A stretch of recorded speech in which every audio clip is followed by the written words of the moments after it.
وہی سیتابرڈی کی مسجد ہے، پگی چاہتی ہے اور سرکار تاج الاولیاء مغرب کا وقت ہو رہا ہے، اذان ہو رہی ہے، بگی سے کوچوان کو کہتے ہیں روک دیں یہیں پر ہی، اس نے روک دیا۔ روکنے کے بعد اچھا ایک بات اور میں عرض کرتا چلوں کہ حضرت بابا یوسف شاہ فرماتے ہیں کہ کوچوان کو یہ حکم تھا حضرت کا، گھوڑے کو آزاد چھوڑ دیتا تھا، اپنی مرضی سے وہ چلاتا نہیں تھا گھوڑے کو، وہ جدھر جی چاہتا گھوڑے ادھر ہی چلتے رہتے تھے۔ چنانچہ وہ مسجد کے پاس گھوڑے آ گئے، حضرت نے فرمایا ان کو روک دے، اس نے روک دیا۔ آپ بگی سے تشریف لاتے ہیں، اذان تو مکمل ہو چکی تھی، امام صاحب مصلی پہ بیٹھے تھے، بس اقامت کا انتظار ہو رہا تھا کہ ادھر اقامت ہو اور نماز پڑھائی جائے۔ جیسی لوگوں نے دیکھا سرکار تاج الاولیاء تشریف لائے ہیں، سب ادب سے کھڑے ہو گئے، ہاتھ باندھ کے۔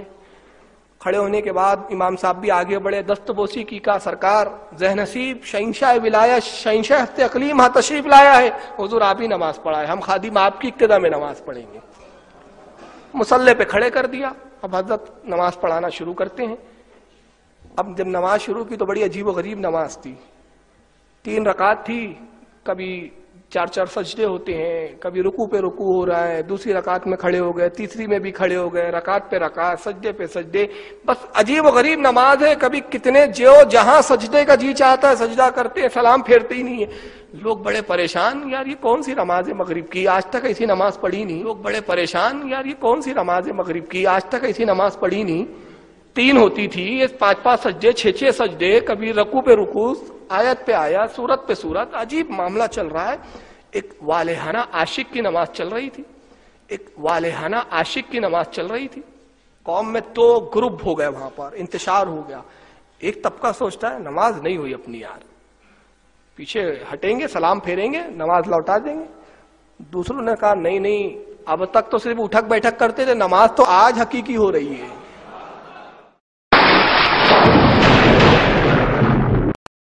دوسروں نے کہا نہیں، اب تک تو صرف اٹھک بیٹھک کرتے تھے، نماز تو آج حقیقی ہو رہی ہے۔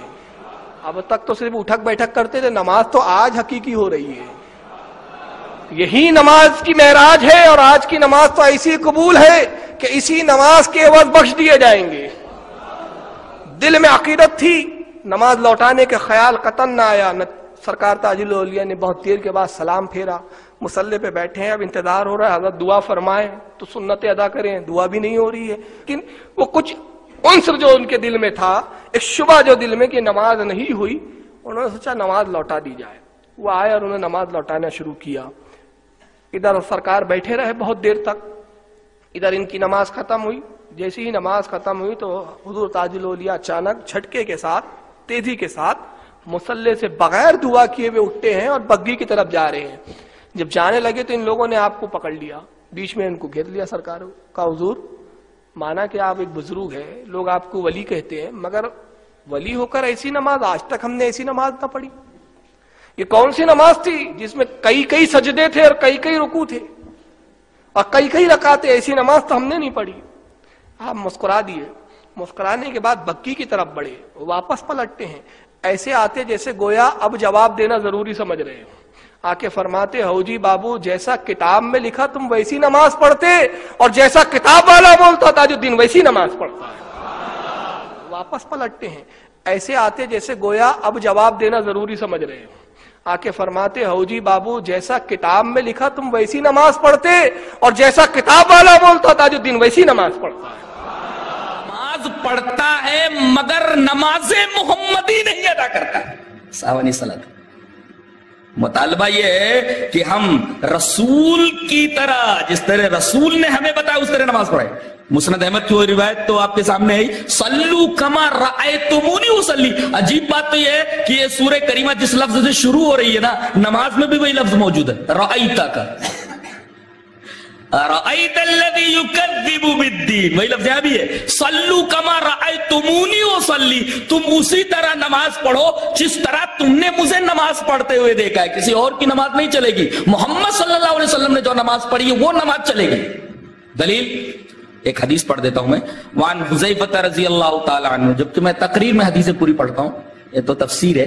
وعن حذیفہ رضی اللہ تعالی عنہ انہ رأى رجلا لا يتم رکوعه ولا سجوده فلما قضى صلاته قال له حذیفہ ما صلیت واحسبه قال لو مت على غیر سنت محمد صلی اللہ علیہ وسلم. رواه البخاری فی کتاب الصلاۃ. حضرت امام بخاری رحمۃ اللہ علیہ اس حدیث پاک کو کتاب الصلاۃ کے اندر لائے. راوی حضرت حذیفہ ہے. حضرت حذیفہ نے دیکھا کہ ایک آدمی مسجد میں نماز پڑھ رہا ہے, اور نماز کیسی پڑھ رہا ہے؟ نہ تو سجدے برابر کر رہا ہے اور نہ رکوع برابر کر رہا ہے. لا یتم رکوع ولا سجودہ, اعتدال کے ساتھ نماز نہیں پڑھ رہا ہے, ارکان کو ٹھیک طریقے سے ادا نہیں کر رہا ہے جیسا کہ محمد صلی اللہ علیہ وسلم کا طریقہ تھا. جب وہ نماز پڑھ چکا, فلما قضى صلاته, جب نماز پڑھ چکا تو حضرت حذیفہ نے بلایا, کہا کہ کیا کر رہے تھے؟ کہا نماز پڑھ رہا تھا. ما صلیت, نماز نہیں پڑھی. اور آپ نے فرمایا میں جہاں تک سمجھتا ہوں لو مت علی غیر سنت محمد صلی اللہ علیہ وسلم, اگر تو ایسی منمانی والی نماز پڑھتے ہوئے مر گیا تو کم سے کم تیری موت تو سنت محمد پر نہیں ہوگی. لو مت علی غیر سنت محمد صلی اللہ علیہ وسلم, کم سے کم تیری موت تو سنت محمد پر نہیں ہوگی. یہ حدیث پاک بتا رہی ہے کہ سہو عن الصلاۃ کے اندر یہ بات بھی داخل ہے کہ نماز کو رسول اللہ صلی اللہ علیہ وسلم کے بتائے ہوئے طریقے کے مطابق ادا کیا جائے, ورنہ سہو عن الصلاۃ, اعتدال, ارکان کو صحیح طریقے سے ادا کرنا, نماز کی روح خشوع خضوع, ڈوب جانا اس طرح. پہلے تو یہ سمجھے کہ وہ اللہ کو دیکھ رہا ہے, اور ایسا تصور نہ ہو سکے تو یہ تصور باندھے کہ کم سے کم اللہ اسے دیکھ رہا ہے. اگر یہ تصور بندھتا ہے تو سمجھو خشوع خضوع ہے اس کی نماز میں, اور اس کی نماز محمد صلی اللہ علیہ وسلم کے طریقے کے مطابق ہے. اب یہاں کیا معلوم ہوا؟ رسمی نمازی اگر دیکھنا ہو تو مصلی دیکھ لو, اور حقیقی نمازی دیکھنا تو مقیم الصلاۃ دیکھو. نہیں سمجھا؟ رسمی نمازی دیکھنا کیسے بھی نماز پڑھ لیتا ہے, وقت بے وقت پڑھ لیا, سنت رسول کے مطابق نہیں پڑھا, نمازی تو ہے مگر یہ حقیقی نمازی نہیں ہے, حقیقی دیندار نہیں ہے. حقیقی نمازی وہ ہے جو مقیم الصلاۃ ہو. وَوَيْلٌ لِّلْمُصَلِّينَ الَّذِينَ هُمْ عَنْ صَلَاتِهِمْ سَاهُونَ. تو سہو کی بھی دو قسم ہوئی, سہو فی الصلاۃ, سہو عن الصلاۃ. سہو فی الصلاۃ پر گرفت نہیں ہے, سہو عن الصلاۃ پر گرفت ہے. اور گرفت کیسی ہے؟